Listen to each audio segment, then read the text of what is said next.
Hello friends, हमारे YouTube channel preparing together में आपका स्वागत है। इस वीडियो सीरीज में हम important questions on real analysis का पार्ट 3 लेकर आए हुए हैं, जिसमें कि हम आज 2 most important questions on real analysis और IIT JEM एग्जामिनेशन पर डिस्कस करेंगे। सो फ्रेंड्स, बिना किसी देरी के वीडियो को शुरू करते हैं।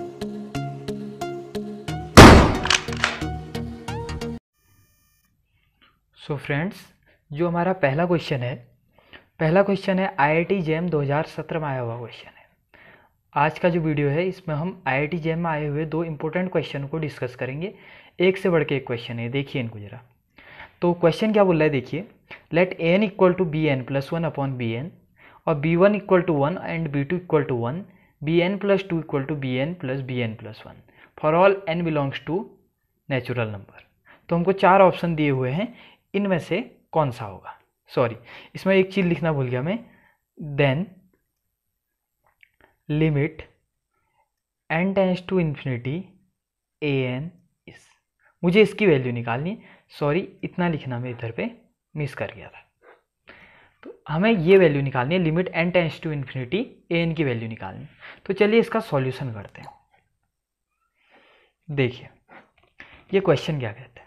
क्वेश्चन कह रहा है कि an इक्वल टू दे रखा है मुझे bn प्लस 1 अपॉन bn, हमको ये वैल्यू दे रखी है। अगर मैं दोनों साइड पे लिमिट लगाऊं, अगर मैं limit n tends towards infinity लगाऊं, अब आप बोलेंगे इन्फिनिटी क्यों लगा रहे हैं, क्योंकि हमें वैल्यू ही इसकी निकालनी है।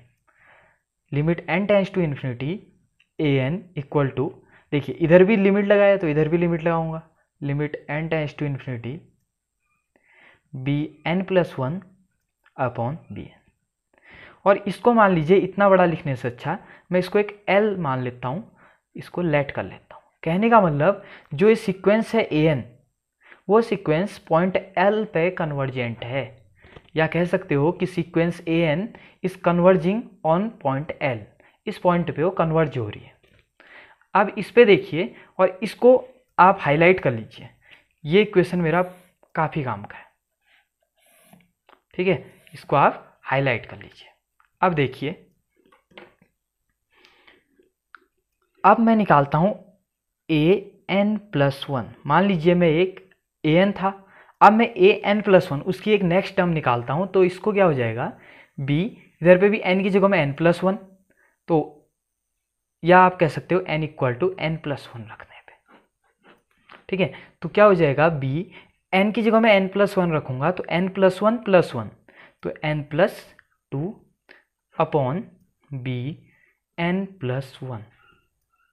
सो इक्वल टू क्या हो जाएगा, ऊपर देखिए b n प्लस 2 को क्या कह सकता हूं मैं, b n plus bn plus 1 upon bn plus 1 को एज इट इज लिख देता हूं। इतना समझ में आ गया होगा आपको, ठीक है। तो अब देखिए,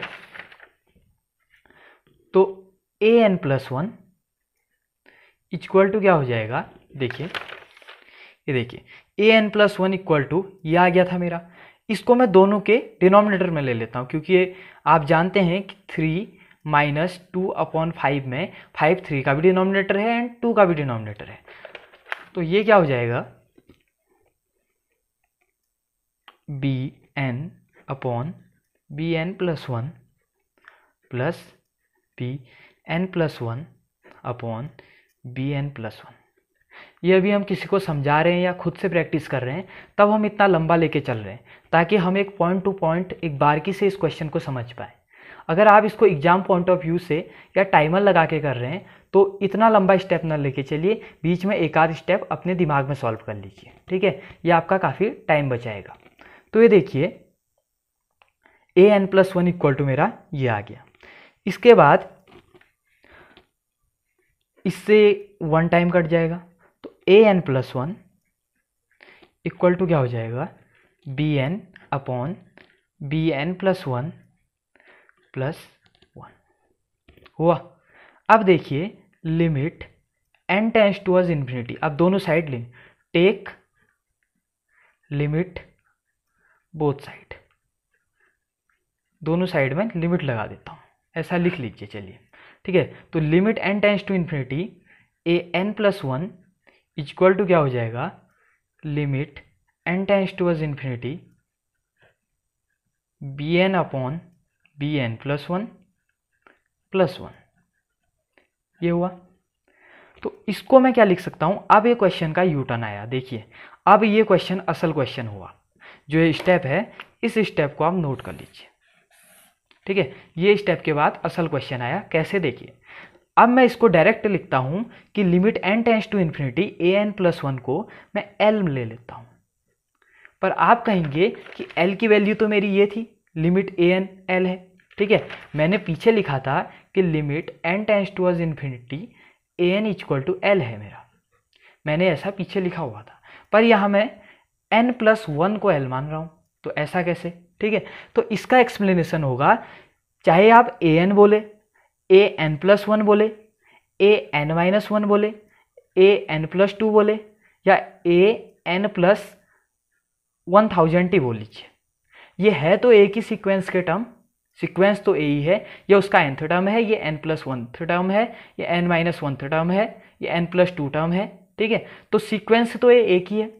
तो हम जानते हैं, हमने थ्योरम पढ़ा है कि कोई भी सीक्वेंस एक ही पॉइंट पे कन्वर्जेंट होता है, ठीक है। किसी भी पॉइंट का मतलब कोई भी अगर सीक्वेंस है तो वो एक से ज़्यादा पॉइंट पे कन्वर्जेंट नहीं हो सकता है, एक ही पॉइंट पे कन्वर्ज करेगा। या आपकी जो डिस्प्ले है इस पे भी मैंने थ्योरम दिखा रहा हूँ, ठीक है। तो कोई भी सीक्वेंस होगा वो एक ही पॉइंट पे कन्वर्ज करेगा। तो देखिए, तो इसका भी कन्वर्जिंग पॉइंट क्या हो गया, L। पर इसमें मैं L नहीं लूँगा, क्यों, क्योंकि ये an अलग सीक्वेंस है A वाली, ये B वाली अलग सीक्वेंस है, ठीक है। इक्वल टू देखिए limit n tends towards infinity bn upon bn plus one plus limit n tends towards infinity 1, ठीक है। सबसे इंपॉर्टेंट स्टेप यही था। अगर limit n tends to infinity an equal to n है तो चाहे आप इनमें से कोई भी एक टर्म ले लीजिए, चाहे आप an माइनस 1000 ले लीजिए या an माइनस 100 ले लीजिए, सभी किस पॉइंट पे कन्वर्ज करेंगे, L पॉइंट पे ही कन्वर्ज करेंगे, ठीक हो गया। अब देखिए इस पे limit n tends to infinity 1, ये क्या होगा, 1 ही होगा, ठीक है। अब इसको देखिए जरा, जब मैंने पीछे सपोज किया था तो limit n tends to infinity bn plus one upon bn को मैंने l माना था, और ये उसका जस्ट रेसिप्रोकल है, ठीक है। तो ये क्या हो जाएगा, l इक्वल टू, ये क्या हो जाएगा, अगर वो l था तो ये उसका रेसिप्रोकल है, तो ये 1/l हो जाएगा, प्लस हो जाएगा ये 1। तो अब आप समझ रहे होंगे कि अब मैं आगे क्या करने वाला हूँ। ये मेरी एक क्वाड्रेटिक इक्वेशन बनी, जो कि है l equal to 1/l plus 1। अगर मैं इसका एलसीएम ले लेता हूँ तो ये हो जाएगा हमारा l square equal to 1 plus l, या हम लिख सकते हैं l square minus l minus 1 equal to 0। अब इसके बाद आपने क्वाड्रेटिक इक्वेशन पढ़ा होगा, जो कि हमें l की वैल्यू दे देगा minus B plus minus under B square minus 4ac upon 2a। यह आपने क्लास 10th में पढ़ा होगा बहुत पहले, ठीक है। तो इसको हम लगाएंगे तो हम l की वैल्यू निकाल लेंगे, और l हमारा क्या है, रियल में l ही है मेरा limit n tends towards infinity an, यही तो है मेरी l की वैल्यू। अगर मैं l निकाल लूँ तो इसका मतलब मैं आंसर निकाल लूँगा। तो l बराबर देखिए माइनस बी बोले तो 1, या आप कह सकते हो माइनस ऑफ माइनस 1, ठीक है, plus minus under B square minus 1 का square 1 minus 4 into A into C, 4 A क्या हो गया इसका कोफिशियंट 1 और सी हो गया मेरा माइनस 1 अपॉन 2 इंटू ए हो गया मेरा 1। यहाँ पर देखिए कि हम इतना पहुँच गए थे, इसके बाद 1 plus minus under 1 plus 4 upon 2 हो जाएगा। इसे बोल सकते हैं 1 प्लस माइनस अंडर 5 अपॉन 2। अब देखिए मेरे पास दो ऑप्शन है, मेरे पास l की दो वैल्यू निकली, l की मेरे पास दो वैल्यू निकली। एक वैल्यू है 1 प्लस अंडर 5 अपॉन 2 और एक है 1 माइनस अंडर 5 अपॉन 2। तो जो मेरा ऑप्शन था, पुराना ऑप्शन देखिए, ये ऑप्शन गलत हो गया 3 वाला, ये ऑप्शन गलत हो गया, और ये दोनों के दोनों ऑप्शन मुझे दिए हुए हैं, और क्वेश्चन है only one question one answer select, ठीक है, सिर्फ एक ही आंसर इनमें से सही होगा। तो यहाँ पर देखिए, अब मुझे समझना होगा कि क्वेश्चन में दे रखा है कि जो an है वो ग्रेटर देन 0 है, since an is greater than 0 for all n belongs to n। ठीक है, तो इस लॉजिक के चलते हुए हम इस वाले आंसर को रिजेक्ट कर देंगे और ये वाला आंसर हमारा सही हो जाएगा। ठीक है, तो आशा करता हूँ आपको ये क्वेश्चन पूरा समझ में आ गया होगा। इसके बाद हम अपने नए क्वेश्चन की ओर चलते हैं। इस क्वेश्चन में ऐसा कुछ खास था नहीं, इस क्वेश्चन में हमें सिर्फ लंबा क्वेश्चन था ये, ताकि आपका टाइम कंज्यूम हो। और हाँ, इधर पे एक बहुत शानदार लॉजिक लग रहा था। अगर आपको ये लॉजिक पता है तो आप इस क्वेश्चन को ईजिली बना सकते हैं और काफ़ी कम टाइम में आप इस लॉजिक को बना सकते हैं। ठीक है, ये क्वेश्चन के बाद ये हो गया हमारा आंसर। अब चलिए अगले क्वेश्चन की ओर बढ़ते हैं। सो फ्रेंड्स, जो ये क्वेश्चन है ये IIT JEM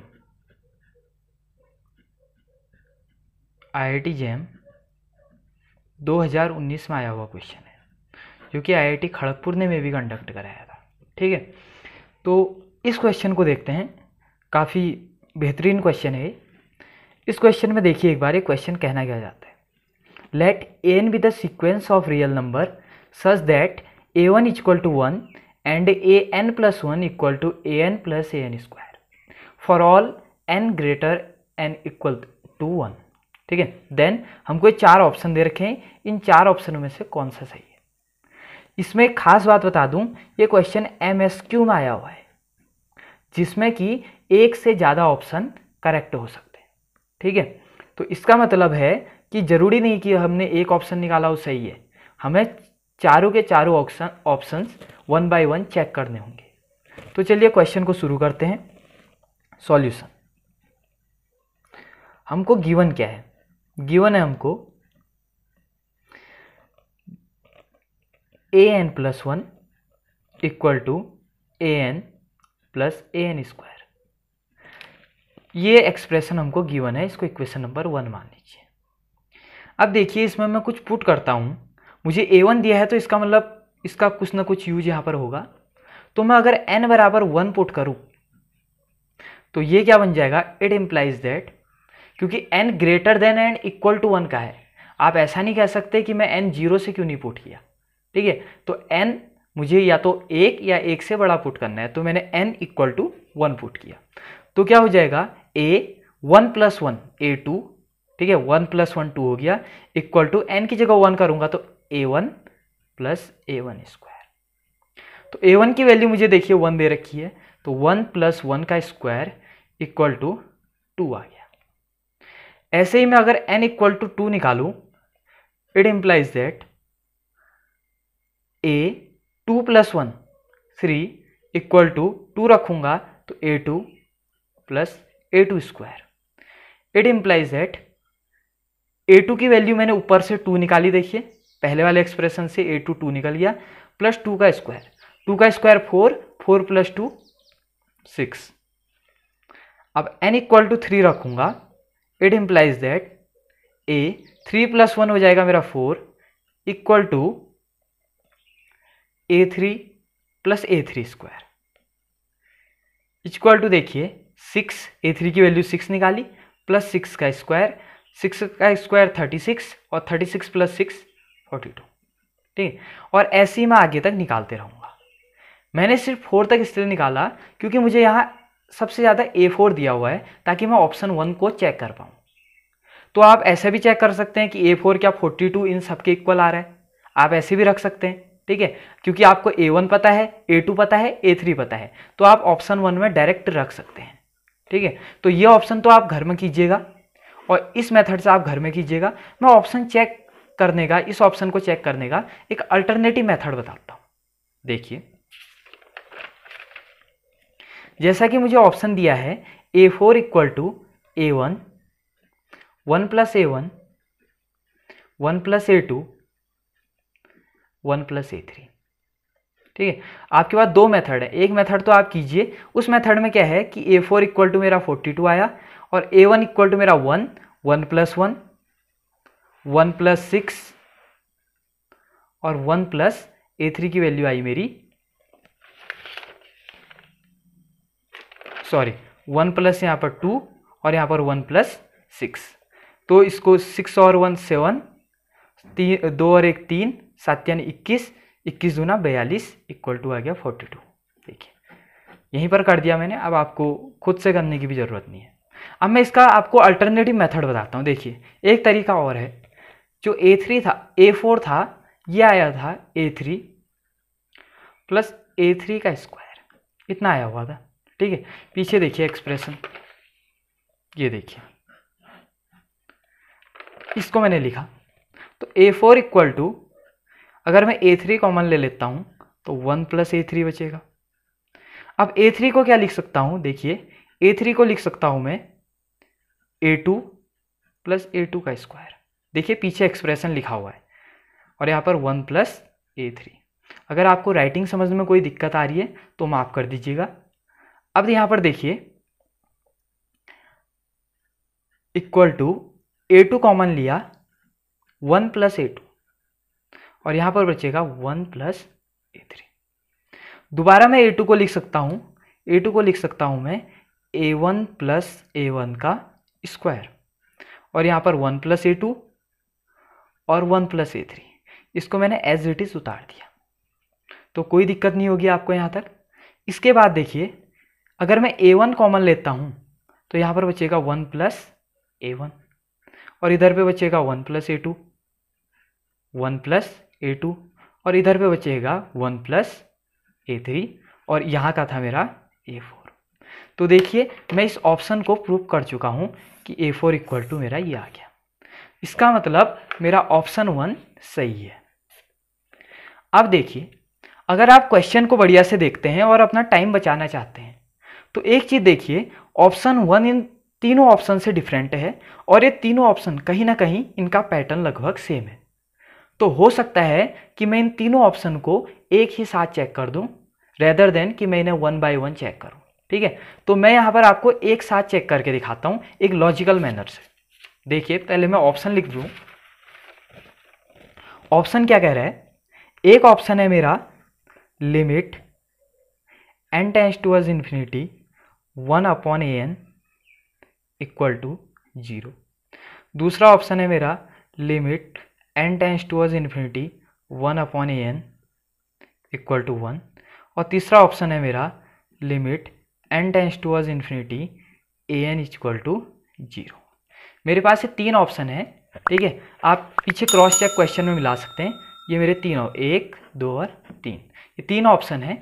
अब इन तीन ऑप्शनों को मैं 1 बाय 1 देखता हूँ। देखिए अगर मैं अपना पैटर्न देखूँ तो मैंने A1 की वैल्यू निकाली थी जो कि हमको 1 दी हुई थी, और A2 की वैल्यू निकाली मैंने 2, A3 की वैल्यू निकाली मैंने 6, A4 की वैल्यू निकाली मैंने 42। अगर मैं इस पैटर्न को दोबारा देखूं, जहाँ की ये 2 निकला, ये 6 निकला, ये 42 निकला, अगर मैं A5 निकालता तो कहीं ना कहीं 42 से ज़्यादा आता, क्योंकि उसमें क्या होता 42 प्लस 42 का स्क्वायर, तो कहीं ना कहीं 42 से ज़्यादा आता। और जो वो आता उसके बाद अगर मैं A6 निकालने बैठता तो A6 और ज़्यादा आता, क्योंकि जो इसका एक्सप्रेशन आता वो प्लस उसका स्क्वायर करता तो वो और अधिक आता। ठीक है, तो अब यहाँ देखिए अगर आप, तो A4 आ गया मेरा 42, अगर मैं A5 निकालूं तो वो 42 से ज़्यादा आएगा, अगर मैं A6 निकालूं तो वो 42 से और ज़्यादा आएगा, अगर मैं A7 निकालूं तो वो और भी ज़्यादा आएगा। ठीक है, अगर मैं ऐसे नीचे को ले चलूं और मैं A इन्फिनिटी निकालूं तो तब क्या होगा, A इन्फिनिटी, तो A इन्फिनिटी अगर आप निकालो तो A, देखिए अगर आप A इन्फिनिटी निकालते हैं, देखिए ये है, तो A इन्फिनिटी इक्वल टू क्या हो जाएगा, A infinity minus 1 plus A infinity minus 1 का स्क्वायर।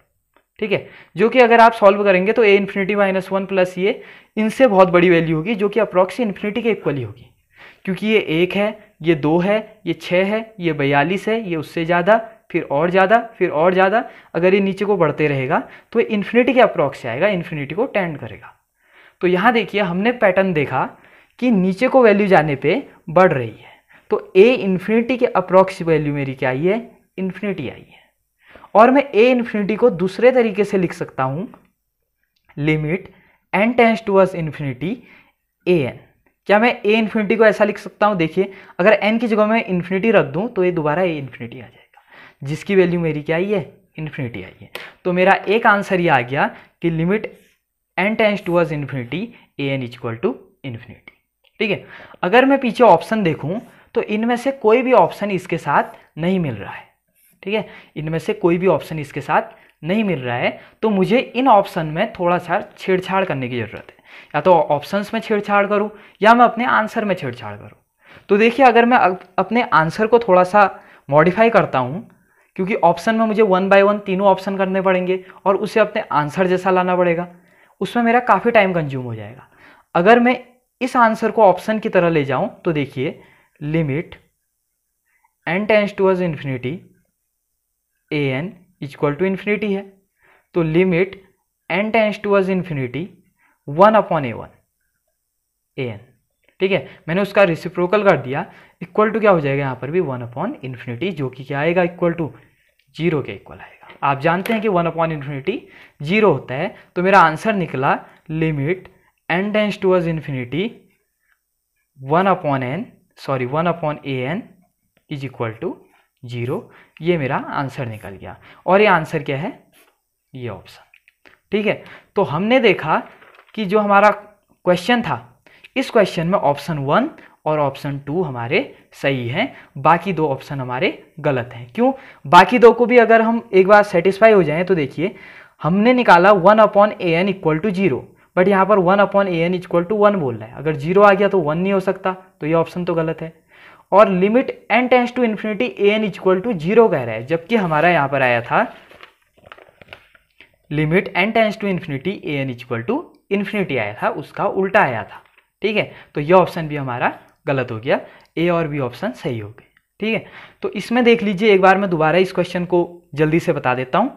ठीक, अगर कुछ चीज़ें हैं आपको अगर समझ में नहीं आई है तो ये लास्ट बार समझ लीजिए। ये देखिए हमको एक क्वेश्चन एक्सप्रेशन दिया था, मैंने n इक्वल टू 1 रखा, n इक्वल टू 2 रखा, n इक्वल टू 3 रखा और ऐसे नीचे को सो ऑन लगा दिया। और अपना उसी टाइम पे उस समय ही मैंने सोच लिया था कि a इन्फिनिटी पे वैल्यू इन्फिनिटी आएगी। ये अभी पढ़ाने के तरीके में मैंने इसको आपको बाद में बताया, पर जब आप एग्जाम में बैठे होंगे आपको उसी ऑन द स्पॉट उसी टाइम पे आपको सोचना होगा ये चीज़। ठीक है, तो ये देखिए 2 आया, 6 आया, 42 आया। उसके बाद मैंने ऑप्शन 1 सेटिस्फाई कराया। मैंने आपको 2 मेथड बताए, आपको जो मेथड सही लगे वो मेथड यूज कर सकते हैं। जरूरी नहीं है कि हर बार यही मेथड लगेगी। कुछ क्वेश्चन ऐसे होते हैं जिसमें ये मेथड बहुत ईजी से काम कर जाए और ये मेथड में आपको काफ़ी टाइम लग जाए, काफ़ी कैलकुलेशन आपका बढ़ जाए।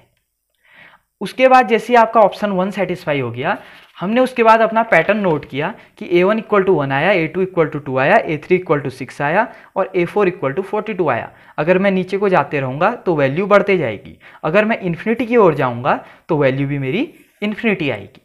तो मैंने नोटिस किया कि a इन्फिनिटी की वैल्यू लगभग किसके बराबर है? इन्फिनिटी के बराबर है। और a इन्फिनिटी को मैं लिख सकता हूँ limit n tends to infinity A N, ये आप जानते हैं। तो ये वैल्यू आ गई इक्वल टू इन्फिनिटी। और इसको मैंने मॉडिफाई किया क्योंकि इनमें से कोई भी मेरा ऑप्शन वैसा नहीं था। जरूरी नहीं है अगर एग्जाम में क्वेश्चन आए तो हो सकता है हूबहू यही ऑप्शन मिल जाए। ठीक है, यहाँ ऐसा ऑप्शन था नहीं तो मैंने मॉडिफाई किया और 1 अपॉन ए एन लिखा, जिससे कि 1 अपॉन इन्फिनिटी जो कि इक्वल टू 0 हो गया। मेरा ऑप्शन सेकेंड ऑप्शन ये वाला ऑप्शन भी सही आ गया। ठीक है, तो आशा करता हूँ कि आपको ये क्वेश्चन बढ़िया से समझ में आ गया होगा। अब अगली वीडियो में मिलेंगे क्योंकि वीडियो काफ़ी लंबी होगी, बहुत बड़े बड़े क्वेश्चन थे। इसका जो हम पार्ट 4 लेके आएंगे उस पार्ट में हम कुछ और क्वेश्चन करेंगे रियल एनालिसिस से रिलेटेड।